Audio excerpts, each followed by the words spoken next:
They called her Band-Aid Sarah, behind her back, snickering when she volunteered for medical training while they chose combat roles. In the dusty barracks of Forward Operating Base Crimson, being the only female medic in an all-male infantry squad made her the target of endless jokes.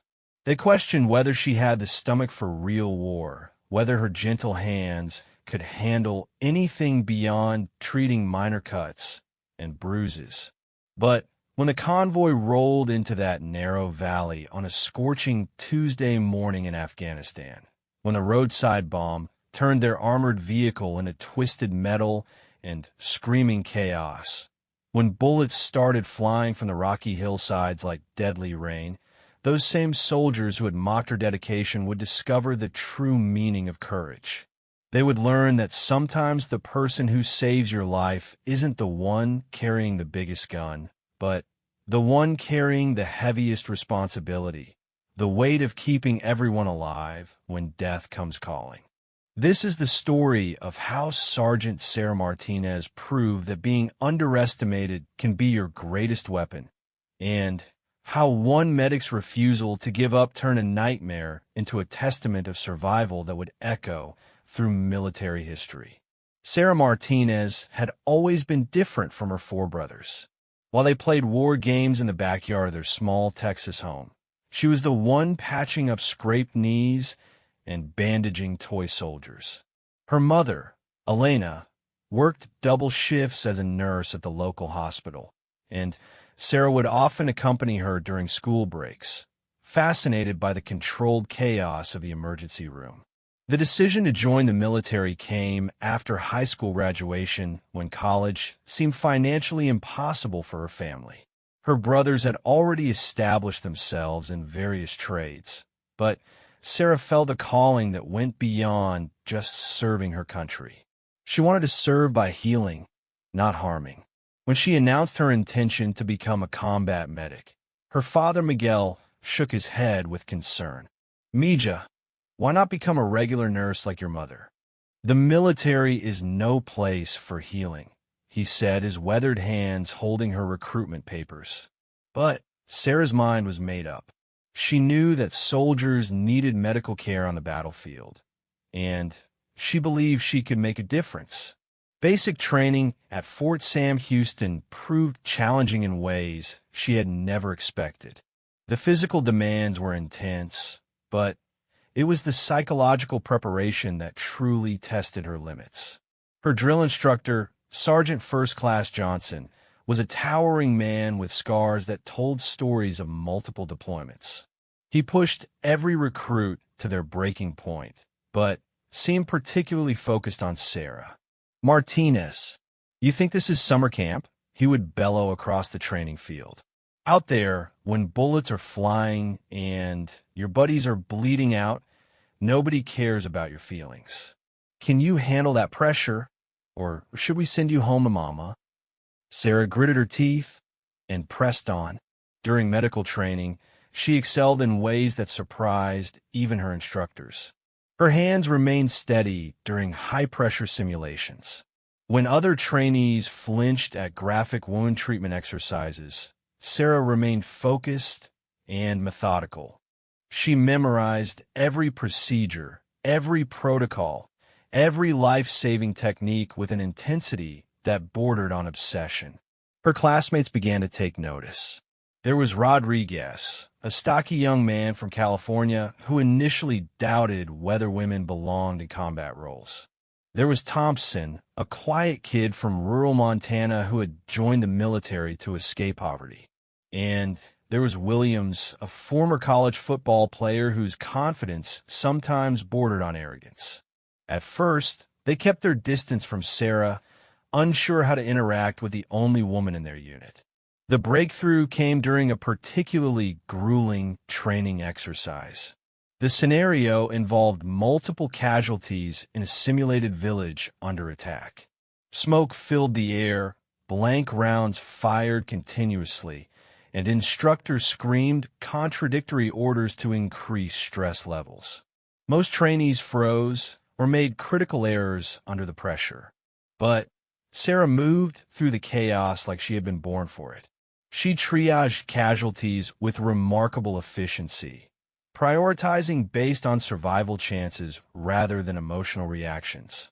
When Rodriguez took a simulated shrapnel wound to his leg, she applied a tourniquet and pressure bandage while simultaneously directing Thompson to establish a secure casualty collection point. Her voice remained calm and clear even as explosions echoed around them. "Williams, I need you to carry Rodriguez to the evacuation point," she instructed, her hands already working on the next wounded soldier. "Keep pressure on that abdominal wound. Thompson, get on the radio and call for medical evacuation. Tell them we have 3 urgent and 2 priority casualties." The exercise lasted 40 minutes, but Sarah managed to treat 7 wounded soldiers and coordinate their evacuation without losing a single simulated life. When the smoke cleared and the instructors called the exercise complete, there was a moment of stunned silence before Sergeant Johnson approached her. "Outstanding work, Martinez. That was textbook combat medicine under pressure." He paused, studying her face. "You might actually have what it takes." From that day forward, the dynamics in her unit began to shift. Rodriguez started asking her questions about medical procedures, genuinely interested in learning. Thompson began sharing stories about his family back home, treating her as a trusted friend rather than an outsider. Even Williams, despite his initial skepticism, began to respect her competence. But respect and training was different from acceptance in the real world. When they received orders for deployment to Afghanistan, Sarah felt the familiar knot of anxiety in her stomach. She had proven herself in controlled environments, but combat was unpredictable and unforgiving. The unknown variables terrified her more than she cared to admit. The flight to Bagram airfield was long and uncomfortable. Sarah sat between Rodriguez and Thompson, trying to read a medical manual while the transport plane rumbled through turbulent air. Williams was across the aisle, apparently sleeping, but she could see the tension in his shoulders. None of them had been in actual combat before, despite months of preparation. "You nervous?" Rodriguez asked quietly, noticing her white knuckles as she gripped the book. "Terrified," Sarah admitted honestly. "But I know what I need to do. That's what matters." Thompson leaned over from her other side. "My dad served in Vietnam. He told me that being scared is normal. It's what keeps you alive. The guys who aren't scared are the ones you need to worry about." The conversation was interrupted by the pilot's voice over the intercom, beginning descent into Bagram. "Welcome to Afghanistan, soldiers." Sarah looked out the small window at the mountainous landscape below. The terrain was harsh and unforgiving, nothing like the training grounds back home. Somewhere down there, people were fighting and dying, and soon she would be responsible for keeping her fellow soldiers alive in that chaos. Forward Operating Base Crimson was smaller than she had expected, surrounded by concrete barriers and razor wire. The mountains loomed in the distance like sleeping giants, beautiful and threatening at the same time. The base buzzed with activity as helicopters landed and took off, supply convoys prepared for missions, and soldiers went about their daily routines with the casual efficiency of people living on the edge. Their squad leader was Staff Sergeant Michael Chun, a veteran of 2 previous deployments with a reputation for bringing his soldiers home alive. He was compact and intense, with eyes that seemed to take in everything at once. During their first briefing, he laid out the reality of their situation with brutal honesty. "This isn't training anymore. The enemy is real, the bullets are real, and the consequences are permanent. We're responsible for securing supply routes and providing medical support for convoy operations. Martinez, you're a lifeline out here. When things go bad, and they will go bad, everyone depends on you to keep us breathing." The weight of that responsibility settled on Sarah's shoulders like a heavy pack. She thought about her mother working those long shifts at the hospital, saving lives one patient at a time. She thought about her father's worried expression when she left home. Most of all, she thought about the promise she had made to herself to prove that she belonged here. Their first mission was supposed to be routine, a supply convoy to a small outpost 30 miles away. The route was considered relatively safe, with minimal enemy activity reported in recent weeks. Sarah checked and rechecked her medical supplies, making sure everything was organized and accessible. Her aid bag contained enough equipment to treat gunshot wounds, explosive injuries, and various trauma conditions. She hoped she would never need to use most of it.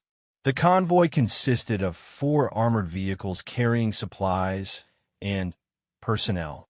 Sarah rode in the second vehicle with Rodriguez, Thompson, and Williams, along with their driver, Corporal Davis. The landscape outside was stunning in its desolation. Endless stretches of rocky hills punctuated by small villages where children waved at the passing convoy. "Doesn't look so bad out here," Williams commented, peering through the small armored window. "Almost peaceful." Staff Sergeant Chin's voice crackled over the radio from the lead vehicle. "Stay alert. Peaceful is when they like to hit you. Keep your eyes open and your weapons ready." Sarah felt the familiar knot of anxiety tightening in her stomach. She had studied the enemy's tactics extensively during training. They were masters of improvised explosive devices, ambush techniques, and psychological warfare. The peaceful appearance of the landscape could be deceiving. The convoy continued without incident for the first 2 hours. The monotonous rumble of the engine and the heat inside the armored vehicle made Sarah drowsy, but she forced herself to stay alert. Her medical training had emphasized the importance of maintaining situational awareness at all times. They were passing through a narrow valley when Davis suddenly slammed on the brakes. Sarah was thrown forward against the restraints as the vehicle skidded to a halt. Through the radio, she could hear Staff Sergeant Chin's urgent voice. "IED on the road ahead. Everyone stay in position while we assess the situation." Sarah's heart began to race as she realized this was her first real taste of combat conditions. The peaceful valley had suddenly become a potential kill zone. She checked her medical supplies one more time, her hands moving automatically through the familiar motions. Rodriguez caught her eye and nodded reassuringly. "We've trained for this," he said quietly. "We're ready." But as Sarah looked around at her squad mates, she could see the same mixture of fear and determination in their faces that she felt in her own heart. Training could prepare you for many things, but nothing could truly prepare you for the reality of knowing that people were actively trying to kill you. The radio crackled again with Staff Sergeant Chin's voice. "Explosive ordnance disposal is en route. We hold position until they clear the device. Stay alert for secondary attacks."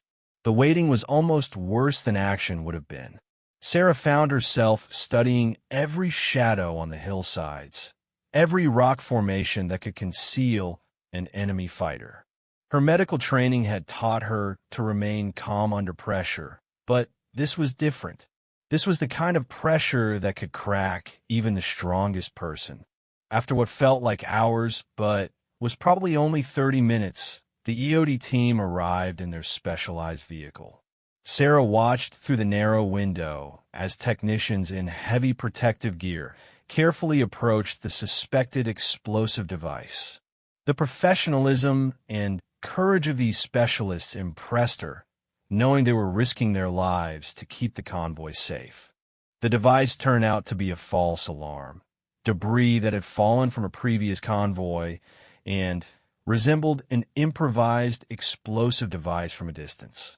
But the experience served as a wake-up call for Sarah and her squad mates. This was the reality of their deployment.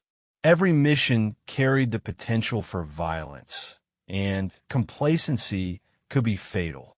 As the convoy resumed its journey, Sarah reflected on how different this felt from all the training exercises. The stakes were real now. The people depending on her medical skills were her friends, her brothers in arms. The responsibility felt heavier than ever, but also more meaningful. The outpost they were resupplying was a small compound surrounded by sandbags and concrete barriers. The soldiers stationed there looked tired and weathered, veterans of months of isolation and constant vigilance. They greeted the convoy with genuine appreciation, knowing that these supplies meant the difference between effective operations and dangerous shortages. During the brief stop at the outpost, Sarah had a conversation with the base medic, a seasoned sergeant named Patricia Wells. Wells had been deployed multiple times and had seen more combat than Sarah could imagine. Her advice was both encouraging and sobering. The hardest part isn't treating the injuries, Wells explained as they unloaded medical supplies. It's dealing with the emotional aftermath. You're going to see things that will stay with you forever. You're going to lose people despite your best efforts. The key is to remember that every life you save justifies the struggle. Sarah absorbed this wisdom, understanding that she was getting a glimpse into her own future. The decorated medic standing before her represented what Sarah hoped to become, someone who could remain effective and compassionate despite the horrors of war. The return journey to forward operating Base Crimson was uneventful, but Sarah found herself more alert and focused than during the morning trip. She had crossed a psychological threshold, moving from training to reality. The landscape looked the same, but her perspective had fundamentally changed. Back at the base, Staff Sergeant Chun gathered the squad for a debriefing. He emphasized how well they had performed during their first mission, but also pointed out areas for improvement. When he addressed Sarah specifically, his words carried special weight. Martinez, you maintained excellent situational awareness and kept your medical equipment properly organized throughout the mission. That level of preparation could make the difference between life and death when we face real casualties. That night, Sarah called her mother from the base communication center. Elena's voice sounded impossibly far away, but hearing it provided comfort and connection to home. "How are you holding up, Mija?" her mother asked with the intuitive concern that only a parent could have. "It's challenging, but I feel like I'm where I'm supposed to be," Sarah replied honestly. The training was good preparation, but this is different. More real, more important. "Remember what I always told you about nursing," Elena said. "Take care of others, but don't forget to take care of yourself too. You can't help anyone if you're not healthy and strong." After the call, Sarah lay on her narrow bunk and thought about the day's events. The false alarm with the explosive device had shown her how quickly situations could change from routine to dangerous. She thought about Sergeant Wells' warning about the emotional challenges ahead. Most of all, she thought about her squad mates and the growing bonds of trust and friendship that were forming between them. Rodriguez had started a tradition of evening card games, and Sarah found herself looking forward to these moments of normalcy in an abnormal environment. Thompson shared pictures of his girlfriend back home, and Williams had begun asking Sarah's opinion on various topics, treating her as an equal rather than an outsider. The integration hadn't happened overnight, and Sarah knew there were still challenges ahead. Some of the other soldiers on the base still made jokes about having a female medic, and she occasionally overheard comments that made her question whether she would ever be fully accepted. But her squad mates had her back, and their support meant everything. As she drifted off to sleep, Sarah could hear the distant sounds of helicopters landing and taking off the constant background noise of a military base at war. Tomorrow would bring new challenges, new missions, and new opportunities to prove herself. She was ready for whatever came next, knowing that she had the training, the dedication, and the support of her squad to face any challenge. The journey from small-town Texas girl to combat medic had been long and difficult, but Sarah was beginning to understand that it was just the beginning. The real test of her abilities and character lay ahead in the unforgiving landscape of Afghanistan, where split-second decisions could mean the difference between life and death for the soldiers depending on her skills.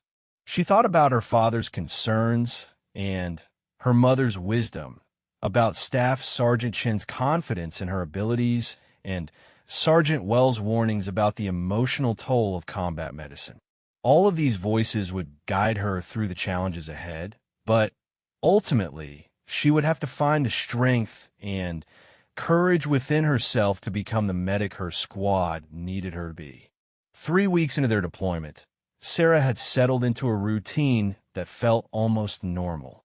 Morning physical training, equipment maintenance, briefings, and the occasional convoy mission.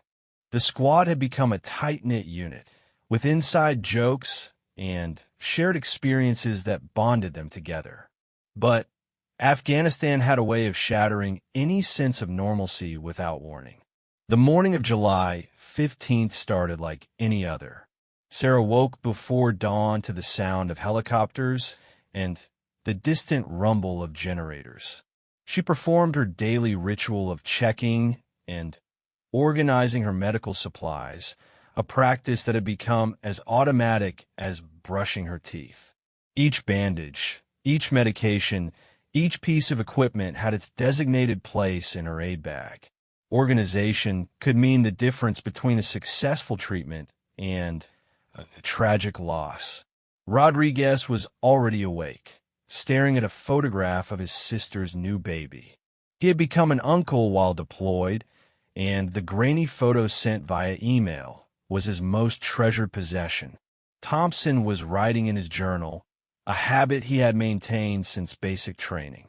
Williams was doing push-ups, his way of dealing with pre-mission anxiety. "Another milk run today?" Rodriguez asked, referring to their upcoming convoy mission.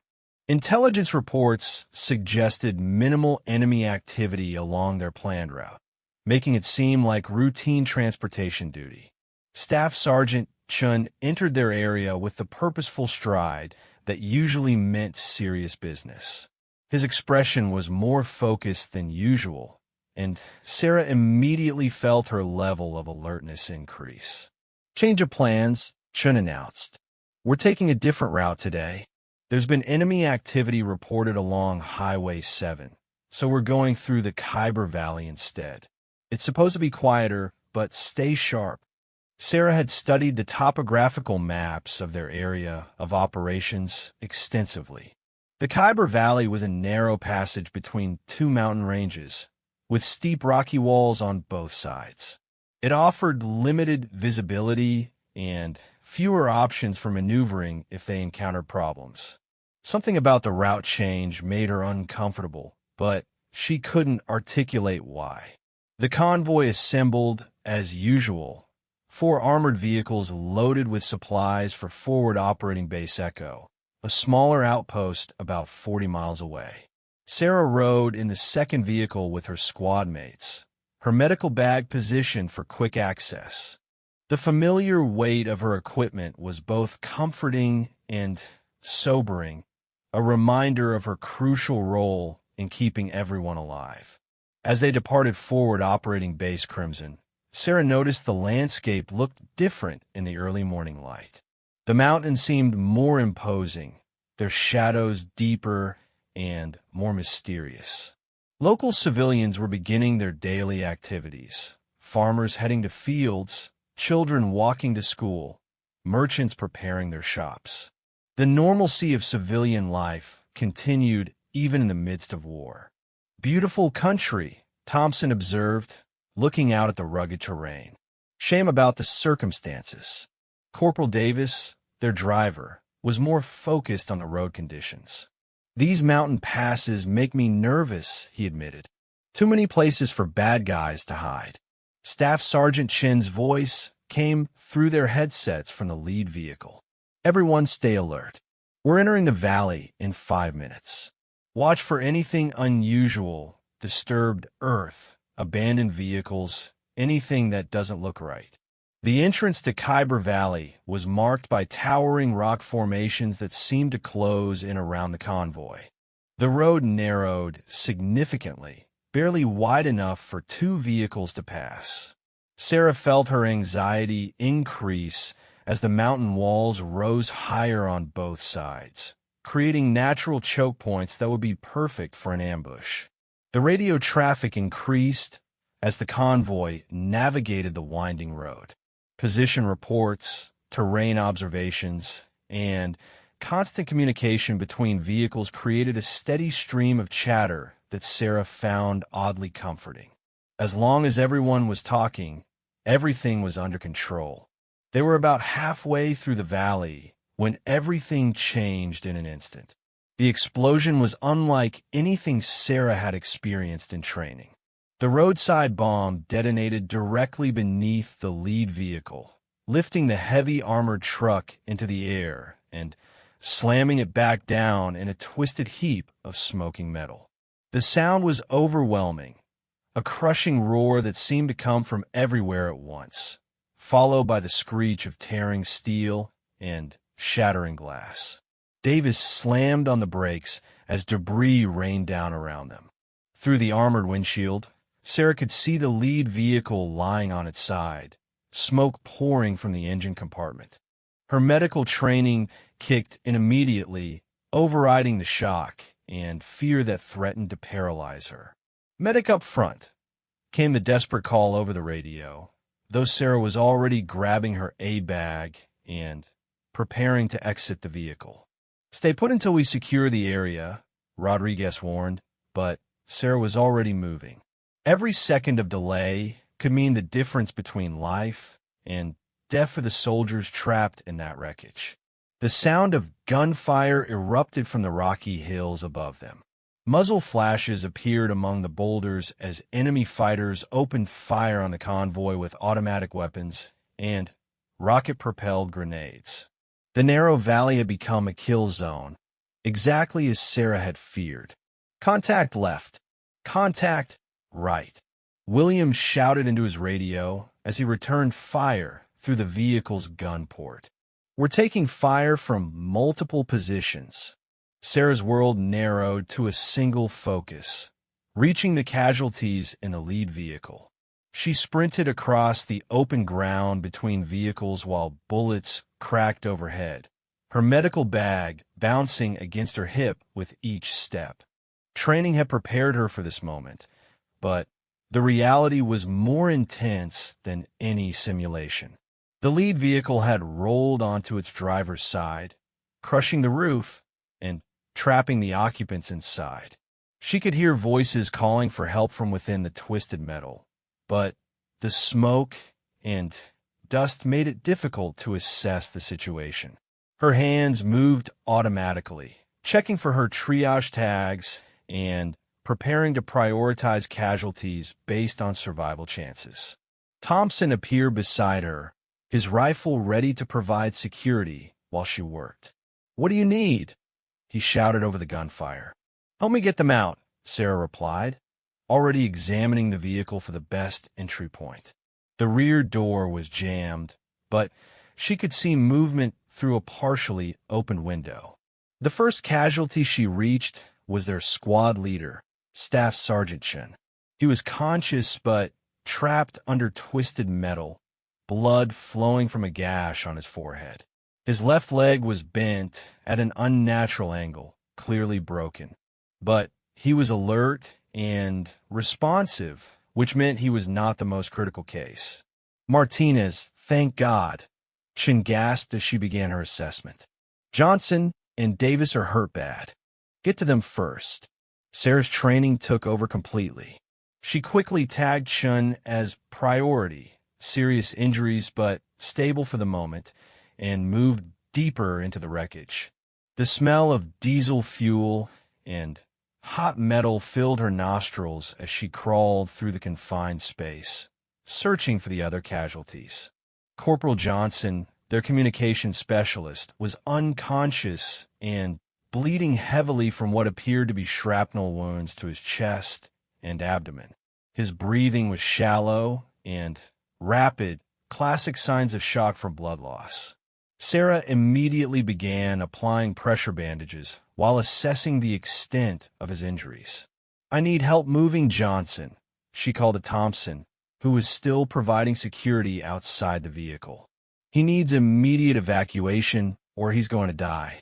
The gunfire intensified as enemy fighters concentrated their efforts on the disabled convoy. Bullets sparked off the armored hull of the overturned vehicle, creating a deadly symphony of ricochets and impacts. Sarah forced herself to block out the noise and focus on saving lives.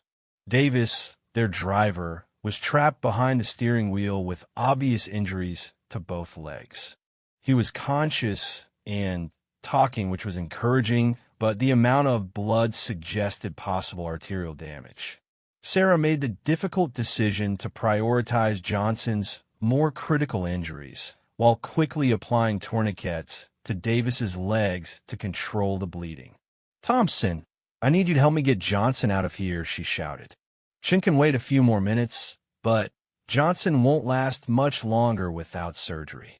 Working together, they carefully extracted Johnson from the wreckage and moved him to a more secure position behind their own vehicle.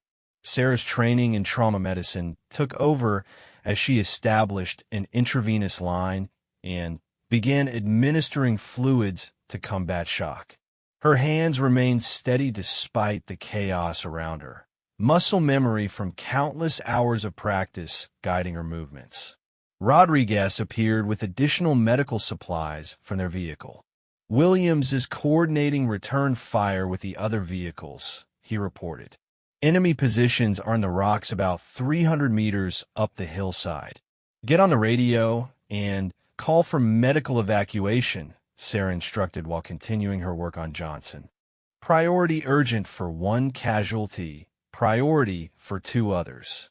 Tell them we need helicopter transport immediately." The radio crackled with reports from the other convoy vehicles. They were returning fire and attempting to suppress the enemy positions, but the insurgents had chosen their location well. The narrow valley provided limited options for maneuvering, and the rocky terrain offered excellent concealment for the attackers. Sarah moved back to the overturned vehicle to continue treating Chun and Davis. The squad leader was maintaining good color and stable vital signs despite his broken leg and head injury. Davis was more concerning. The tourniquets had controlled the immediate bleeding, but he would need surgical repair of what appeared to be significant vascular damage. "How bad is it, Martinez?" Chen asked as she splinted his broken leg. "You're going to be fine, Sergeant," she replied honestly. "Broken leg and some stitches, but nothing that won't heal. Davis needs surgery for his legs, and Johnson is critical but stable." The sound of approaching helicopters provided hope that medical evacuation was imminent. But first, they had to survive long enough for the aircraft to reach them. The enemy fire continued from multiple positions, keeping the convoy pinned down in the narrow valley. Williams coordinated with the other vehicles to establish a security perimeter while Sarah continued treating casualties. His leadership abilities, which had sometimes seemed arrogant during training, were proving invaluable under combat conditions. He moved between positions, directing fire and coordinating with higher headquarters for support. "Medevac is 5 minutes out," Rodriguez reported. "But they can't land with all this enemy fire. We need to suppress those positions." Sarah looked up from her patients to assess the tactical situation. The enemy fighters were well positioned in the rocky outcroppings above them, with multiple firing positions that provided overlapping fields of fire. Suppressing them would require coordinated action from all the convoy vehicles. "Can you handle the casualties for a few minutes?" she asked Thompson, who had been assisting with medical care. "Where are you going?" he asked with obvious concern. "Those helicopters can't land with enemy fire this intense," Sarah replied. "I'm going to help Williams coordinate our return fire." This was not standard procedure for a medic, but nothing about their current situation was standard. Sarah had cross-trained on various weapon systems during her preparation, and she understood tactics well enough to contribute to their defense. Her primary responsibility was saving lives, but that meant keeping everyone alive until evacuation was possible. She sprinted to Williams' position behind the third vehicle, where he was directing fire with the other squad members. His face was streaked with dust and sweat, but his voice remained calm and controlled as he issued orders. "Martinez, what's the status on casualties?" he asked without taking his eyes off the enemy positions. "Johnson is critical, but stable. Chun and Davis are priority, but not immediately life-threatening," she reported. "But the medevac can't land with this much fire coming down." Williams nodded grimly. "We're working on it. Rodriguez has identified 3 main firing positions. We're going to concentrate our fire and try to suppress them one at a time." The plan was simple but dangerous. Each convoy vehicle would focus their fire on a specific enemy position while the others provided supporting fire. It required precise coordination and significant risk, but it was their only chance to create a safe landing zone for the medical helicopters. Sarah took a position with her rifle and prepared to contribute to the suppressive fire.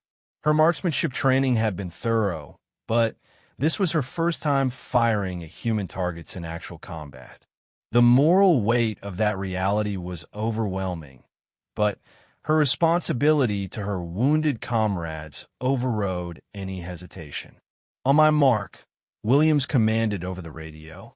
"All vehicles concentrate fire on the position marked with red smoke."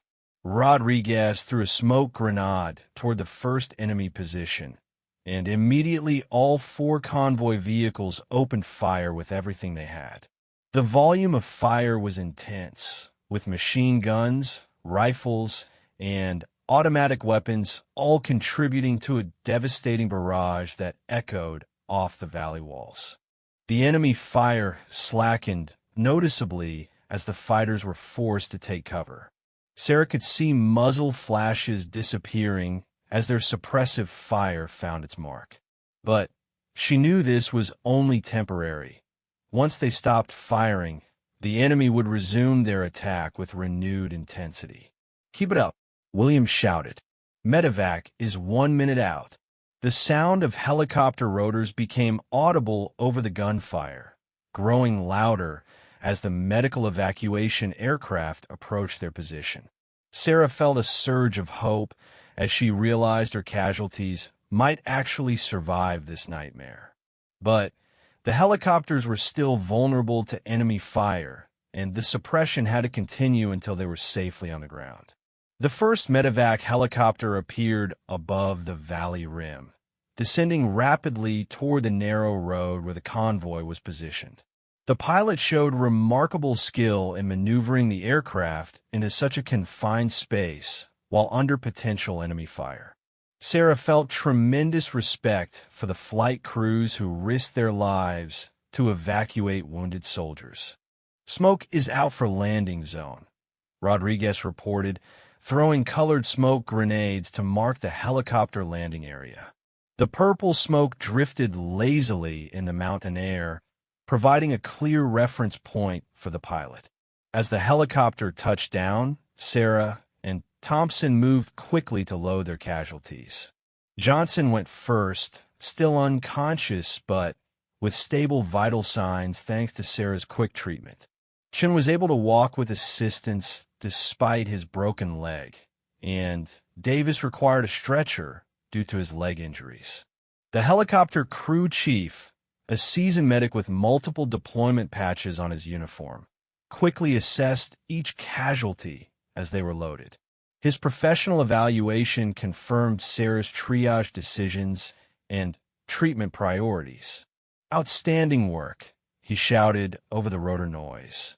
"You saved this guy's life," he said, indicating Johnson. "Another 10 minutes, and you would have been gone." The helicopter lifted off quickly, disappearing over the valley rim with its precious cargo of wounded soldiers. Sarah watched until it was completely out of sight, feeling a mixture of relief and exhaustion that made her legs suddenly weak. The immediate crisis was over, but they were still trapped in the valley with an unknown number of enemy fighters in the surrounding hills. Williams gathered the remaining squad members for a quick assessment of their situation.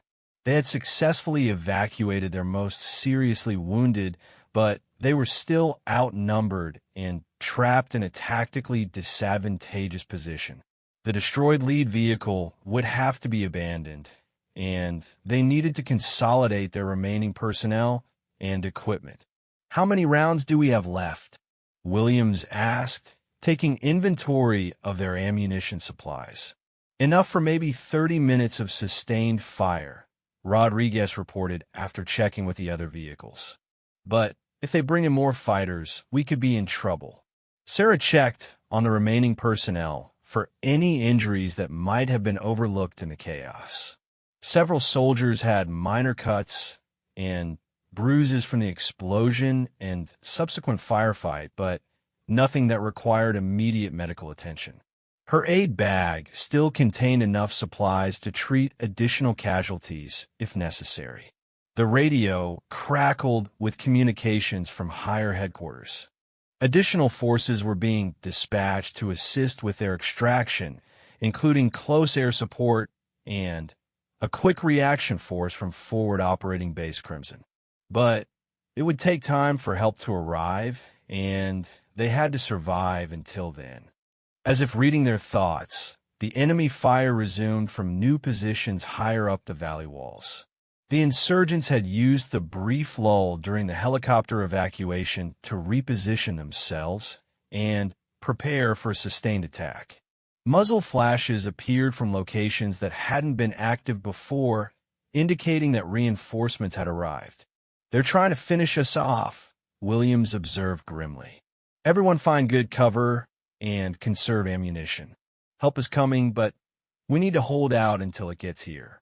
Sarah found herself in the surreal position of fighting for her life in a narrow Afghan valley, far from the Texas hospital where her mother worked and the family that worried about her safety. The training that had once seemed so intense now felt inadequate compared to the reality of combat. But her squad was depending on her, and she would not let them down. The afternoon sun beat down mercilessly as the firefight continued. Sarah moved between positions, treating minor wounds and providing ammunition to the other soldiers. Her medical training included combat skills, and she found herself contributing to their defensive fire while simultaneously being ready to treat any new casualties. Thompson took a bullet graze across his shoulder that required bandaging, but he refused evacuation and continued fighting. Rodriguez twisted his ankle while moving between positions, but he also remained in the fight. These minor injuries served as constant reminders of how quickly their situation could deteriorate. The sound of jet engines overhead brought welcome relief.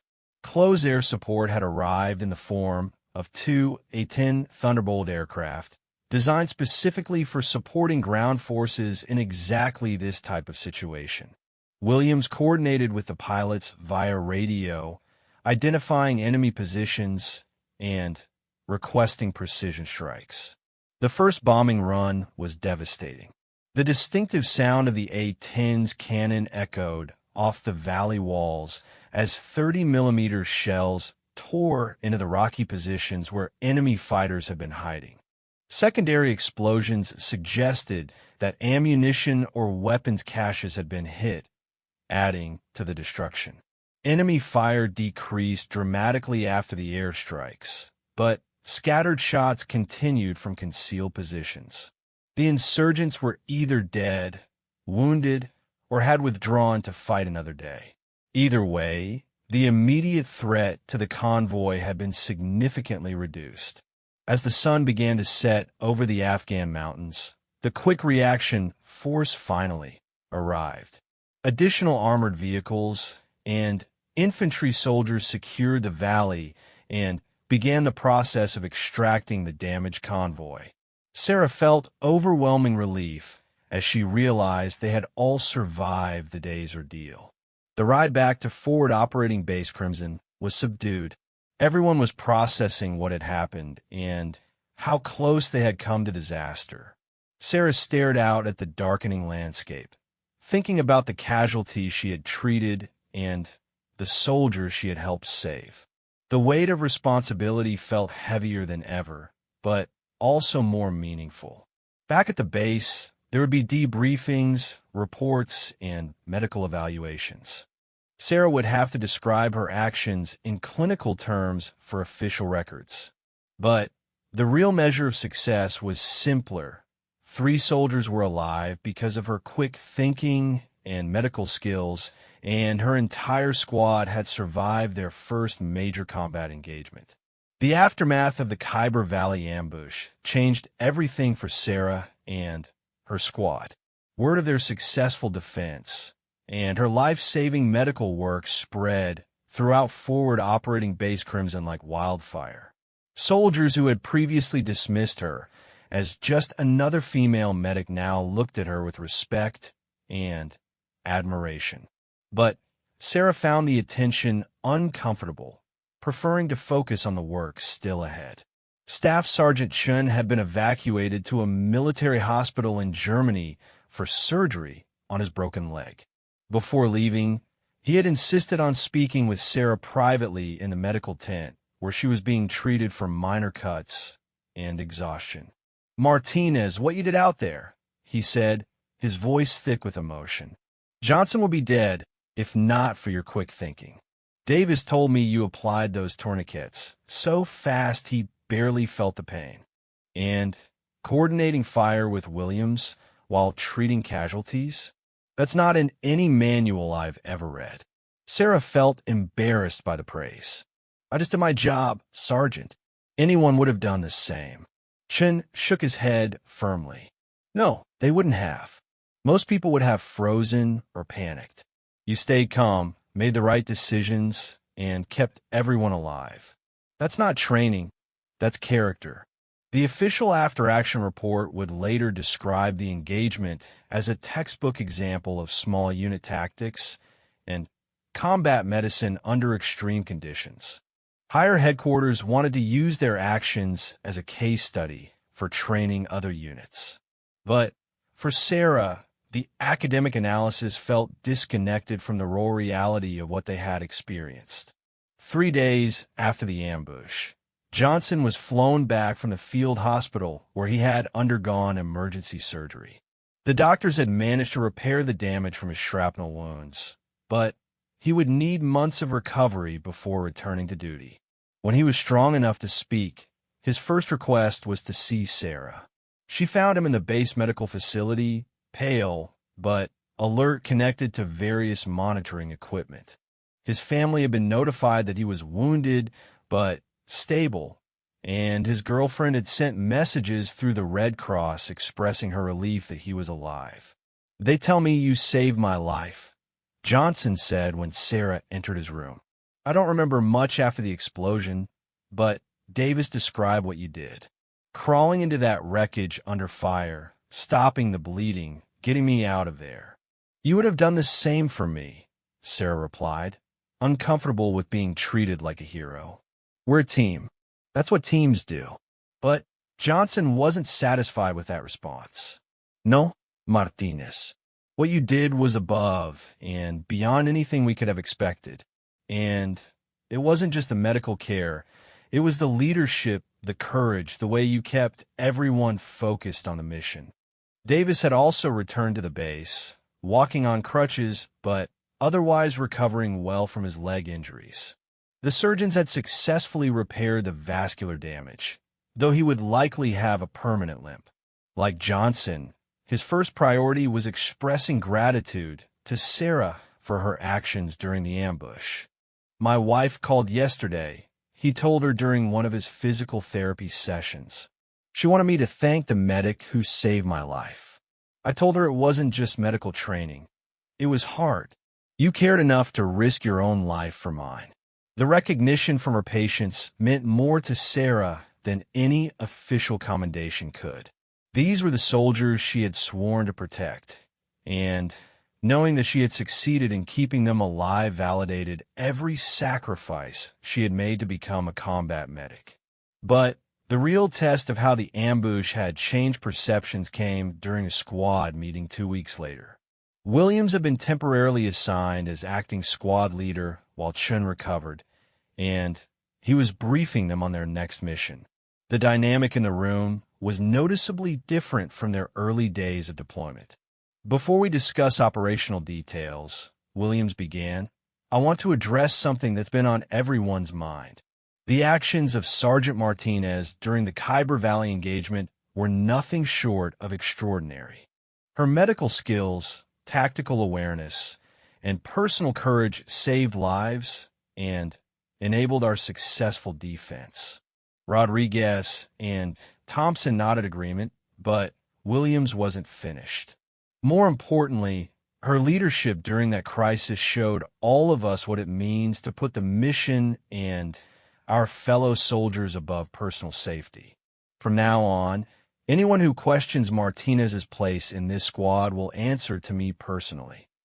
The formal endorsement from their acting squad leader was significant, but Sarah was more touched by the personal conversations that followed. Rodriguez admitted that he had initially doubted whether a woman could handle the physical and emotional demands of combat medicine. Thompson revealed that his father, the Vietnam veteran, had always spoken skeptically about women in combat roles. "But watching you work under fire," Thompson explained, "seeing how you stayed calm and made life-or-death decisions while bullets were flying around us, that changed everything. You proved that courage and competence have nothing to do with gender." The transformation wasn't limited to her immediate squad. Other medics on the base began seeking Sarah's advice on trauma treatment techniques and tactical medical procedures. Her reputation as someone who could perform under extreme pressure made her a valuable resource for less experienced personnel. Sergeant Patricia Wells, the veteran medic Sarah had met during her first supply mission, requested a private conversation about her experiences during the ambush. Wells had served multiple deployments and treated hundreds of casualties, but she was interested in Sarah's perspective on maintaining effectiveness under fire. "I've been doing this for 8 years, Wells explained as they walked around the base perimeter. "I've seen medics freeze when the shooting starts, seen them make mistakes that cost lives. What you did in that valley, treating casualties while coordinating defensive fire, that's the kind of multitasking that separates the exceptional medics from the average ones." Sarah found these conversations both encouraging and daunting. The respect she had earned came with increased expectations and responsibility. Other soldiers now looked to her not just for medical care, but for leadership and decision-making in crisis situations. The weight of those expectations sometimes felt overwhelming. Her next major test came 3 weeks after the Khyber Valley ambush. Intelligence reports indicated increased enemy activity in a region where several small outposts were operating with minimal medical support. Sarah's squad was tasked with conducting a multi-day patrol to assess the situation and provide medical assistance where needed. The patrol consisted of 2 squads totaling 16 soldiers, including Sarah as the primary medic and a junior medic named Corporal Martinez, no relation despite the shared surname. The plan was to visit 3 remote outposts over 5 days, providing medical care and gathering intelligence on enemy movements in the area. The first 2 days of the patrol were uneventful. They visited 2 outposts without incident, treated several soldiers for minor ailments, and resupplied medical equipment that had been depleted. Sarah found the work rewarding, providing care to soldiers who had been isolated for weeks without proper medical support. But on the 3rd day, while traveling between outposts, they encountered a situation that would test every lesson Sarah had learned about combat medicine and leadership. The patrol was moving through a small village when they came across a civilian vehicle that had struck a roadside bomb intended for coalition forces. The scene was chaotic and heartbreaking. An Afghan family, parents, and 3 young children had been traveling to visit relatives when their vehicle triggered the explosive device. The father was dead, killed instantly by the blast. The mother and children were alive, but seriously injured, bleeding, and crying the wreckage. Sarah's training had prepared her for treating military casualties, but civilian injuries presented different challenges. She had limited medical supplies for a multi-day patrol, and the nearest military medical facility was hours away. Additionally, cultural and language barriers complicated patient assessment and treatment. The patrol leader, a lieutenant named Morrison, faced a difficult decision. Stopping to treat civilian casualties would delay their mission and potentially expose the patrol to enemy attack. But abandoning wounded civilians, especially children, was morally unacceptable to everyone involved. "Martinez, what's your assessment?" Lieutenant Morrison asked as Sarah examined the casualties. "The mother has internal injuries that need surgery," Sarah reported. 2 of the children have broken bones and lacerations, but they're stable.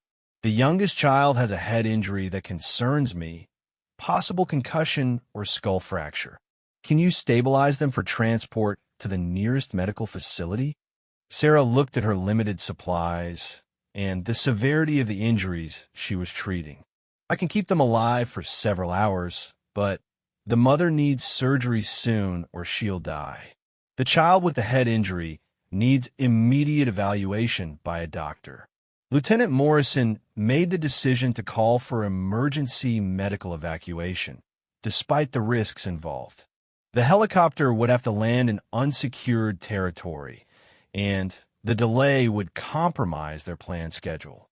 But, as he explained to his soldiers, some decisions transcended tactical considerations. While they waited for the medevac helicopter, Sarah worked frantically to stabilize the civilian casualties with assistance from Corporal Martinez and several other soldiers. The language barrier was challenging, but she found that gentle touches and reassuring tones could communicate compassion across cultural boundaries. The mother's condition was deteriorating despite Sarah's efforts to control internal bleeding and maintain her blood pressure. The woman kept trying to speak, and one of the soldiers who understood some of the local language translated her desperate pleas to take care of her children. "Tell her we're going to save all of them," Sarah instructed the translator. "Tell her the helicopter is coming, and they'll all receive the best medical care possible." The 7-year-old boy had a compound fracture of his left arm that required immediate splinting and pain management. Sarah used techniques she had learned for treating similar injuries in soldiers, adapting them for a child's smaller anatomy. His brave attempts not to cry reminded her of her own childhood and the strength she had learned from her mother. The helicopter arrived 40 minutes after being called, landing in a cloud of dust that limited visibility and created additional challenges for loading the casualties. The flight medic, a master sergeant with extensive trauma experience, quickly assessed Sarah's treatment and nodded approvingly. "Excellent work," "Sergeant," he said as they loaded the family onto the aircraft, "your interventions definitely saved the mother's life, and your treatment of the children was textbook perfect." As the helicopter disappeared into the distance, Sarah felt the familiar mixture of exhaustion and satisfaction that came after successfully treating serious casualties. But this time, there was an additional element, a deeper understanding of how war affected innocent civilians who were simply trying to live their lives. The remainder of the patrol proceeded without major incident, but the civilian casualty situation had a profound impact on Sarah's perspective. She began to see her role as extending beyond just treating American soldiers to being a healer in a broader sense, someone who could reduce suffering wherever she encountered it. When they returned to forward operating Base Crimson, Sarah learned that all 3 civilian casualties had survived. The mother had undergone successful surgery and was expected to make a full recovery. The children had been treated for their injuries and were staying with relatives while their mother recovered.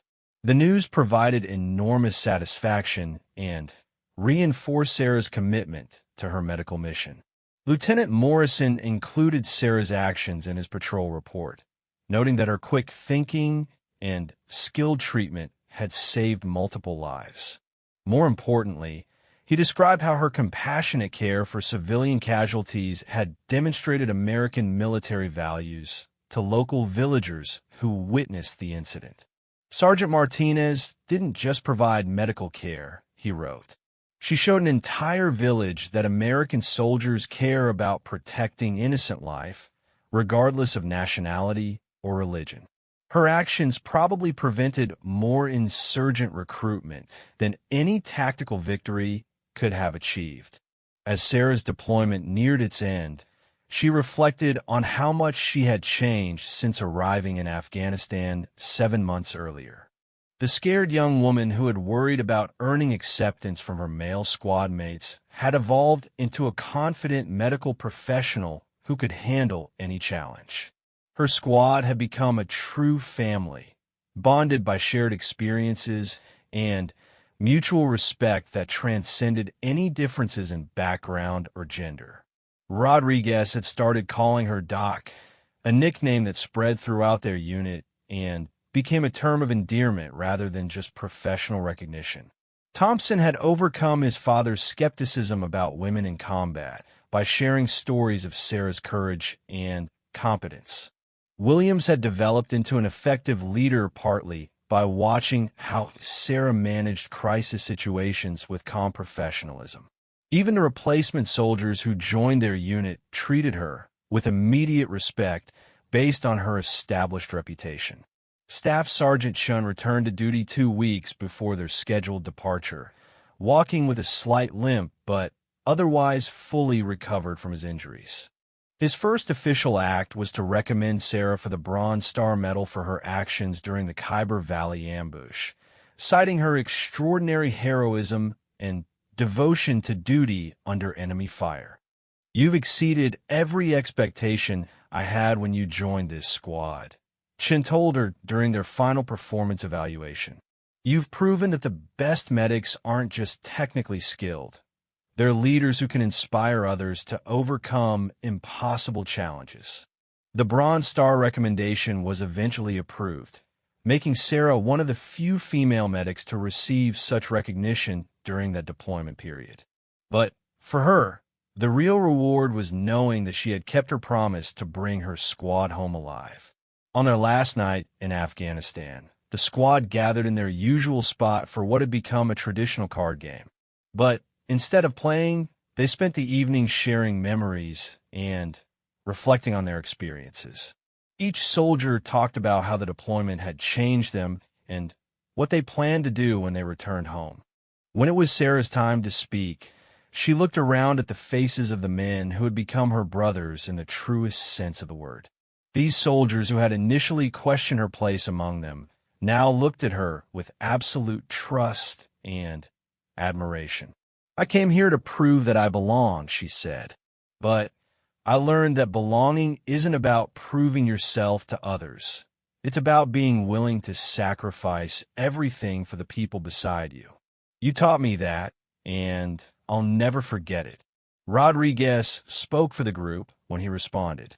You didn't just prove you belonged, document. You proved you were exactly what we needed.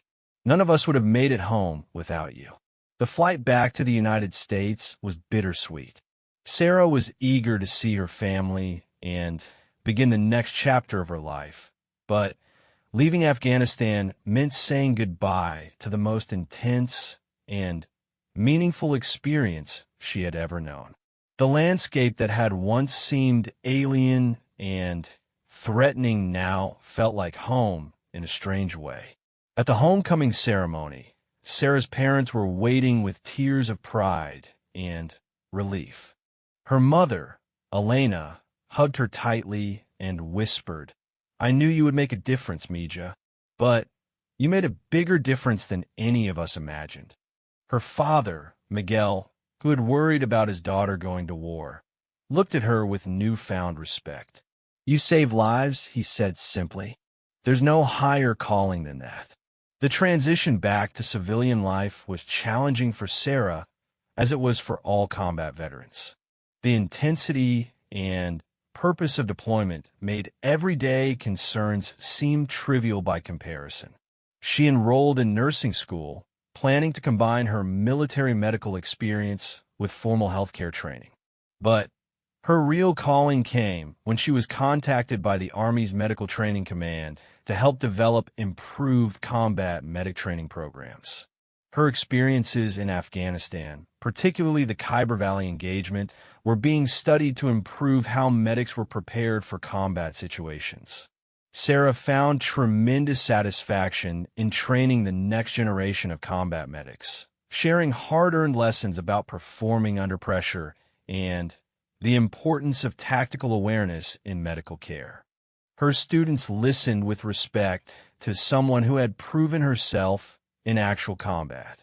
Years later, Sarah would receive letters from soldiers whose lives had been saved by medics she had trained. These communications reminded her that her impact extended far beyond the lives she had personally saved in Afghanistan.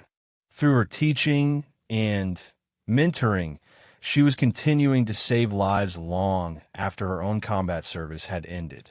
The squad stayed in touch through social media and annual reunions. Rodriguez became a police officer, crediting Sarah's example of service above self for inspiring his career choice. Thompson used his GI Bill benefits to become a teacher, often telling his students about the female medic who had taught him that courage comes in many forms. Williams pursued a military career and eventually became a company commander, implementing training programs based on lessons learned during their Afghanistan deployment. He frequently told subordinates about the medic who had shown him that true leadership meant caring more about others than yourself. Staff Sergeant Chun retired from the Army and became a veterans counselor, helping other soldiers transition back to civilian life. He always kept a photo from their deployment on his desk. The entire squad together after the Khyber Valley engagement, tired but triumphant, with Sarah in the center holding her medical bag. The Bronze Star medal that Sarah received was displayed in her parents' living room.